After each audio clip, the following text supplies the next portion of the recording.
welcome to mini episode 102 of Real Life Ghost Stories. I have 5 spooky stories for you today, and the last story comes from January the 2nd, 2021. We finally made it into 2021, and story number 1 comes from Mairead. It all started when my bestie Anne-Marie asked me and our other bestie Kate to babysit her 2 boys, Ted and Jack, aged 3 and 2 respectively, for a night. It was 2013. They lived in a beautifully restored thatched cottage where her grandfather grew up, which at the time had old outbuildings out the back. It was located in the south of Ireland. One of these sheds was used to house the kids' big toys like tractors and sandpits and diggers, etc. I was hanging with Ted, the 3-year-old, while my more experienced with kids friend looked after the 2-year-old. I was outside with Ted and he was telling me all about his friend Con O'Donnell, who was teaching him how to play hurling as he swung a little mini hurl around the place. So I was asking him questions. "Where does your friend live?" And Ted replied, "In the shed, Mairead." I really didn't take too much notice at the start, but it freaked my friend Kate out and she asked me to stop asking the child questions. And I didn't stop. We went into the shed where their toys were and I asked Ted, "Is Con here?" And he replied, "Yes, he is." And with that he took me by the hand, led me to the corner of the shed, pointed and said, "There he is." I was still not freaked at this stage, more intrigued. My friend Kate hot-tailed it out of the shed as she was too freaked out to stay. So I asked Ted, "Is he coming out to play with us?" Ted faced the corner and asked, "Are you coming out?"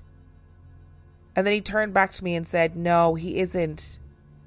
With that, we went out into the yard and we were playing, and Ted would every so often run into the shed to ask Con to come out and play, but he wouldn't. Ted also ran out at one stage and told me that Con was going to throw stones at me, and I told Ted to tell him that that was bold and he couldn't do things like that. I had to stop, because we were really freaking out my friend Kate at this stage, and the day went on without incident. The next day when the kid's mother returned, I was telling her my story, and she had no idea where the kid had gotten the name Con O'Donnell and why he would live in the shed.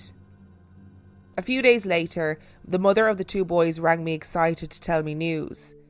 She'd been relaying the story to her father about Con O'Donnell, who lived in the shed and was teaching Ted how to play hurling. He said that years ago his father had a farmhand called Con O'Sullivan who used to sleep in the sheds when the cows were calving during the calving seasons. I don't think Ted's friend is very imaginary now. My friend has told me many other odd occurrences that have happened in her house. She thinks it's her family members. I love visiting her house as it really feels homely and warm and welcoming, so definitely not evil spirits. The shed where Con was living blew down in one of the big storms a few years ago. It was built back up into a granny flat that is now used as an Airbnb. I must admit, when I stay over I will not sleep on my own. One thing having chats with ghosts in the middle of the day with loads of people around, but by Jesus I would not be able to cope if I was on my own in the middle of the night and something spooky happened. Okay. I don't know how to describe hurling to non-Irish people.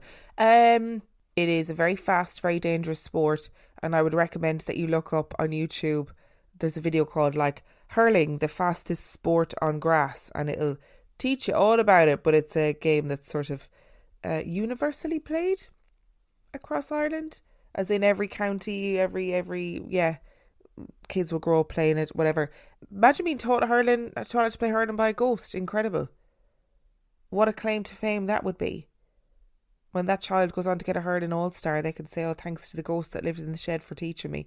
And it is a very good point, though, to ghostly stuff is all well and good during the day, and you feel like the big hard man during the day when you're like, "Oh, no, I'll be fine with all this." But when you're on your own in the middle of the night, it's a very, very different story. I tell you what though, Mairead, you are very brave asking those questions and going into the shed to see and all those things, because I would have been like Kate. I would have been like, okay, well, Con can stay in the shed and very glad that he's teaching hurling, but I don't want anything more to do with him. And story number 2 comes from Jeff. First, let me start off by admitting that I do not believe in ghosts, but I do believe there is a possibility that spirits can reach out to loved ones. That being said, this story is not freaky, but more of a peaceful goodbye. I grew up being close to my great-grandmother Scott, or as I would call her, G. Scott. My great-grandmother was a complete badass. She raised 4 children and had honestly a shitload of great-grandchildren. Her being the matriarch of such a large family, she had the ability to make every one of her great-grandchildren feel so special. One thing I would always do when I went to visit G. Scott was take her a fresh bouquet of flowers, and I continued to do this up until her passing. As time went on and as I grew older, I left for college. I went to a small state college in California. It was about a few hundred miles away from my family. This was about the time that G. Scott went into hospice care. I went and visited her in hospice care, bringing along her fresh bouquet of flowers as per usual. That was around February. The next month I was busy in my 3rd year studying for midterms. I had this huge managerial economics midterm and was completely stuck in my dorm room studying. The night before my test, I received 2 phone calls from my mother and my grandmother saying G. Scott isn't doing too well and this could be her last night. My goal was to take the midterm in the morning, then drive after to see her. After about 1:30 a.m, I decided I had studied enough and it was time to sleep. About 2 hours into sleeping, I felt a hand on my shoulder. I remember rolling over to see G. Scott standing by my bed. I was not scared, and G. Scott didn't say a word. She just had this look as if she was smiling and saying goodbye. It was very peaceful. I told her I loved her and she disappeared. The next morning, I woke up to about 10 missed calls, all from family members. They all left voicemails letting me know that G. Scott had died earlier that morning. I felt so at peace letting her know that I loved her before she left. I've never told my family about that experience, not knowing if they would believe me or tell me I was sleep deprived from all my studying. I know this isn't your average ghost story that you share in the podcast, but I believe it was a message from a loving spirit. And thank you for letting me get it off my chest. I really love these peaceful goodbye stories, as Jeff called it. I think it's so beautiful to think that in those moments somebody would have the ability to come back and say, hey, I'm saying goodbye because I know it's going to really upset you that you didn't get to say goodbye. Because I think that's part of it is knowing that you are not going to get to say goodbye, so they make an effort to give you that opportunity. Does that make sense? Oh, it's very sweet. And I just, how nice for her though as well to be, you know, to wake you up nicely, be there nice and peaceful and calmly. I think if I was doing the same thing, I'd burst into a room like all hell was breaking loose and really freak out that person, so much so that they'd be like, I'm fucking glad she's dead. Today's episode is brought to you by ZocDoc. Hello. Do you like scary movies? Yeah, that's kind of my whole shtick. Do you like spending hours scrolling on TikTok and diagnosing yourself with various medical conditions as a result? You've been watching me. I am here to tell you something, so listen closely. ZocDoc is the only free app that lets you find and book doctors who are patient reviewed, take your insurance, are available when you need them, and treat almost every condition under the sun. Okay, right. I'm confused. Is this not meant to be more murdery? More stabby? Yeah, I actually think I've gotten a bit of a bad rep, to be honest. And I'm trying a new approach, more helpful, more human. Wow, weird. But I'm listening. Surprise twists may work for horror movies, but not for medical care. With ZocDoc, there is no alarm and no surprises. Choose from thousands of patient-reviewed doctors and specialists, browse doctor profiles, upload and verify your insurance information, and get the care you need. I hear what you are saying, but this might be the weirdest thing that's ever happened to me. Go to ZocDoc.com/ghost and download the ZocDoc app for free. Then find and book a top-rated doctor today.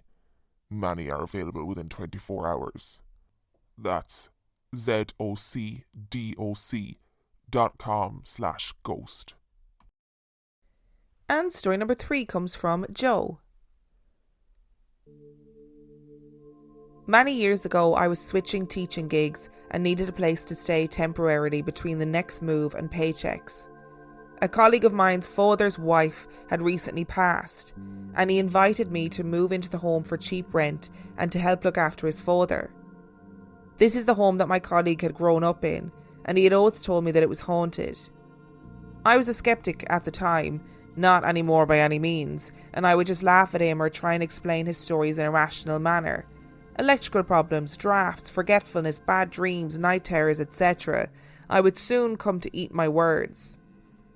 My friend's father's wife, Jane, had passed of cancer in the home. She was a Cherokee woman, and she believed in a combination of Christianity and her Native American traditions. One of the first things I noticed when I moved in, upon going for some ice in the freezer, was a fully intact, plastic-wrapped hawk in the door shelf. Supposedly, Jane requested to have been buried with the hawk, but it turns out that that's illegal, so it remained as a strange relic. And that was just the beginning of the next surreal 6 months of my life. Jane had died in a room on the west side of the house, and that was to be my room now. There was a small organ in the room, the kind that hums while it warms up, a dresser, a small closet, a vanity and a chair, an old heater mounted up to the wall, and a few items of medical equipment. Incidentally, there were also several bundles of sage, some with burnt ends on the dresser. Being the skeptic that I was at the time, I had no problem sleeping in that room, and no problem in sleeping in Jane's old bed, the bed in which she departed from this world. A large German Shepherd, Toby, also resided in the house, and we became fast friends. I did a little unpacking, hung my jackets, shirts and sundries in the closet, after shifting Jane's old clothes to one side, and crawled into the bed. Toby jumped up on the bed beside me, and I fell into a deep sleep. At some point in the early hours of the morning, I woke to strong pressure across my shins. I sat up to turn on the bedside table light, thinking it was Toby, and when I looked, Toby was frantically panting in the doorway, no longer on the bed, and whimpering. Suddenly, in my right ear, and I could feel the breath of it, a loud "shh" was blown straight into my bones. I looked down at my legs, and upon the quilt you could see the shape of a pair of buttocks.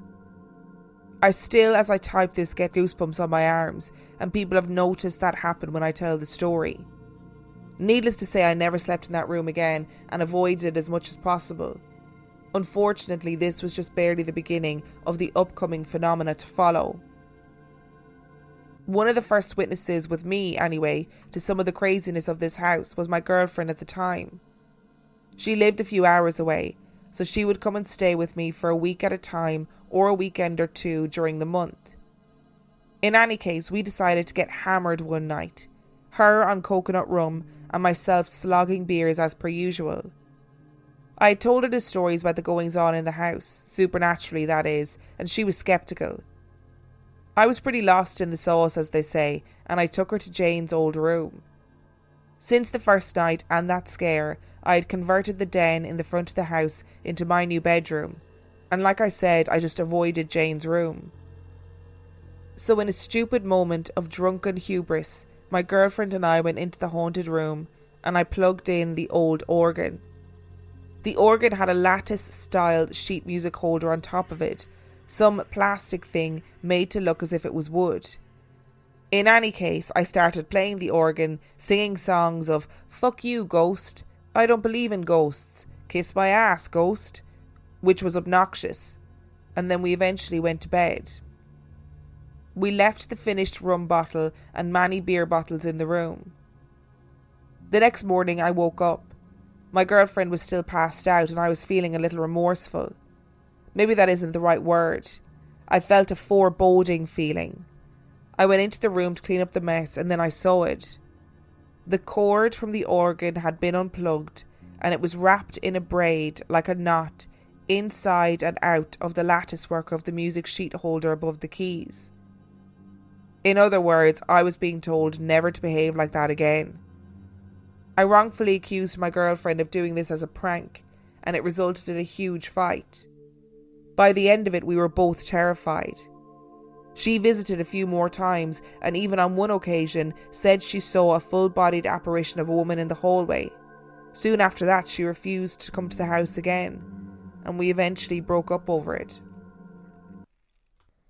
I think a pretty scary paranormal experience is enough to test the strength of any relationship. I don't know, I feel like that ghost was telling you, you better watch your manners. This is my house. And I'm going to scare the shit out of you if you keep being disrespectful. For real. Being buried with a hawk is incredible. I mean, what I've never heard of that kind of burial tradition before. Would love to know more about it. I think I'm going to have to go Google it after this and try and find out more about it because it just sounds amazing. And I just didn't realise that it wasn't, that you're not allowed to do it. I didn't realise it happened, but then to find out that you're not allowed to do it and be stuck with a hawk, mad. That's wild.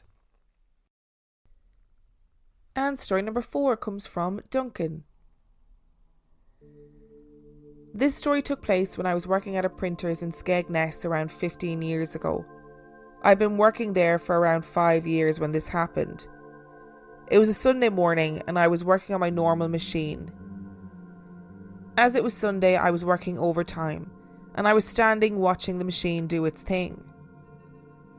I noticed a man walking towards the paper store area. I'd never seen this man before and wondered who he was and what he was doing here on a Sunday. He was short, going bald with glasses, and for some reason was wearing a white lab coat. As he walked past me, I smiled and said good morning, and he nodded and walked into the paper stores. My curiosity got the better of me and I stopped my machine and walked over to the guy working in dispatch and asked who the guy was that just went into the paper store. He said he didn't see anyone go in, but the plastic curtains were moving as if someone had gone in. I described him to my friend while we waited for him to leave the paper stores, and my friend said he sounded like one of the old QCs. We waited for him to leave, but he never did. On a Sunday, there is no way out to the paper stores apart from the way that he walked in. So we went and looked and there was no sign of him.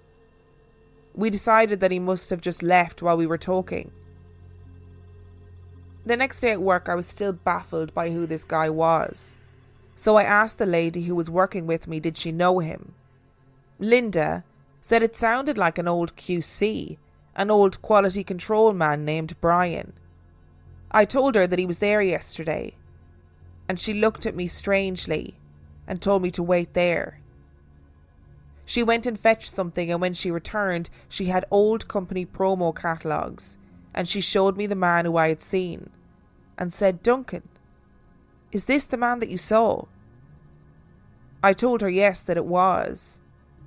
And she looked at me and said, Duncan, that man died almost 8 years ago. I had only worked here for 5 years by this point, so there was no way of me knowing who this man was. But when he passed me, he was so lifelike it was unreal, and I cannot explain why he was there.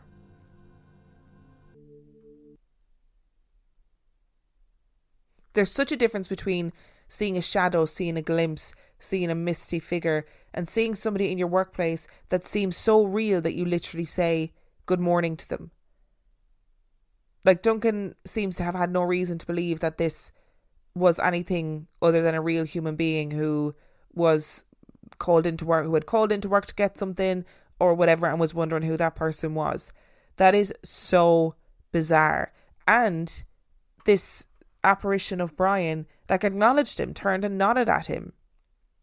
So was this like apparition somebody stuck in time? repeating those patterns, not realising that they themselves are dead. Ugh, love stories like that, so good. And story number 5 comes from Val. I grew up in a small town in Ohio along the river. This story goes back to when I was around 12 years old. My mom's friend picked us up from school and we drove by the train tracks. There was a little boy dressed in very old style clothing with a cloth napkin wrapped around a stick to hold food. I remember my grandmother telling me she did this during her youth to hold her lunch when she was going to school because they were too poor for lunch boxes. I remember thinking that he looked like he was from the Great Depression. My mom's friend looked at me and said, "He must be coming from some sort of play." We lived in a small town and there were no plays going on and he was not from my school. The second time, I was in my 40s helping my friend with her grandbabies in the same small town. I was in the house alone with the kids and they were yelling. Dogs were barking and it was crazy. All I could think is, when is my friend coming back? Then out of nowhere somebody yells, "Shush!" It was not the kids and it was not me. But the funny thing was, it did get them quiet. I sat down, texted my friend and asked her, "Do you have a ghost?" I was joking though, I wasn't really thinking anything about it. She texted back yes, that she'd woken up to a little girl next to her bed and she always sees shadows in the house. She asked if I remembered when we were kids that she would wake me up and make me walk all over the house because she saw something and was too scared to look on her own. She still lived in the same house that she grew up in. It freaked me out. It's amazing how we try and rationalise these things. Like obviously the mother's friend thought something was so off about that little boy as well that she had to try and rationalise it and say, oh, there must be a play on somewhere. There must be some reason why this little boy is dressed like that walking down the train tracks. How many of those people do we see in our day-to-day lives that we don't realise might not be from our time? I do wonder. It makes me wonder about, I've spoken about it before, but that time I saw somebody playing the bagpipes in the middle of a field, like first thing in the morning in the countryside in Kent. And it makes me wonder, wow, was that somebody just playing the bagpipes? Or was that something else? Who knows? And good on that ghost for helping control the kids. I know what it's like to have loads of kids running around and feel like, oh, is this ever going to end? This is such hard work. Good on them for helping you out. Story number 6 comes from Miranda. About 10 years or so ago, my sister and her now ex-boyfriend went on a road trip to New Orleans in a last-ditch effort to save their relationship. I'm not sure where the logic was with this, but oh well. They checked into a hotel that they were going to stay at for the weekend, and my sister said that the hotel itself was nice, but that the room had an off vibe, but that she had just dismissed it. Later that night, after they'd gone to bed, her boyfriend had passed out and my sister could not get comfortable for the life of her. She said that the room was freezing, but that it felt stuffy at the same time, and that she was tossing and turning and could not get warm. Eventually she fell asleep at some point in the night and awoke to a burning pain on her back. It freaked her out, and she looked around but couldn't see anything, and once again the room was freezing. Eventually she fell back asleep, but in the morning she noticed that there were angry red welts on her back that looked like claw marks. She mentioned that the entire time they were in the room, her and her boyfriend fought like crazy, more so than they ever had done before. They broke up that morning and my sister packed her things and drove home. I don't think whatever was in that room had anything to do with my sister and her boyfriend's breaking up, but my sister and I definitely think it was contributing to the arguments with the overall vibe in the room. My second story is by far the creepiest story I've ever heard in my life. A few months ago, 2 of my friends, who are roommates, told me about the ghost they had in their house. Their flat is a converted church, and they live in the uppermost level. A lot of the original features are still there, so they have a mezzanine that looks down onto the living room, and little stone gargoyles in random archways dotted around the flat, and I believe a few stained glass windows. A couple of months after they moved in, my friend Court said that while they were on the couch watching TV, she looked up to see a woman briefly standing at the top of the mezzanine directly across from them. She had long black hair, black hollows for eyes, and long, pale, spindly fingers. All she ever did was stare at her and then disappear.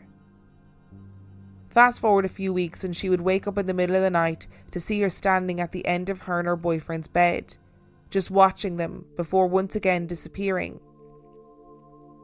At the time, she was the only one who was seeing her, until they had a mutual friend crash on their couch for a night.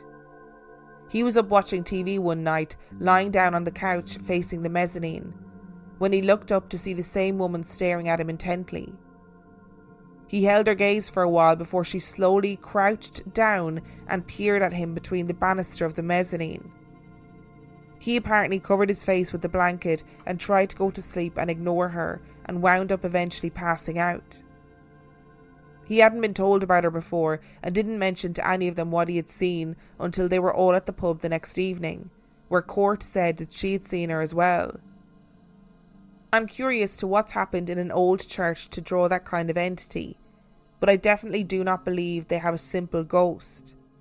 Black hollow eyes and long spindly fingers to me equates to a demon, maybe one who loves to scorn the fact that the building was once on holy ground. That building, that apartment sounds amazing, like visually. I kind of want to live there, but without the added roommate. I was okay with this story. I was okay with it, as long as she's just staring, as long as she's just appearing and staring, I'm okay with that. We can deal with that. We can get on with it. You can always put those things down to imagination, sleep paralysis, something that you see at the corner of your eye, whatever. Her crouching down to watch him between the banisters? No. Why is this woman trying to make herself look as freaky as possible? That's not okay. She's already freaky being an entity from the afterworld. There is no need to be peeping out between banisters to try and make it even worse. Oh, that made my toes curl when I was reading that. Thank you so much to Mairead, Jeff, Joe, Duncan, Val and Miranda for sending in your stories. If you would like to send in your own spooky story, you can do so by emailing it to reallifeghoststoriespodcast@gmail.com. You can also check out our website reallifeghoststoriespodcast.com. And on that note, I shall see you next time.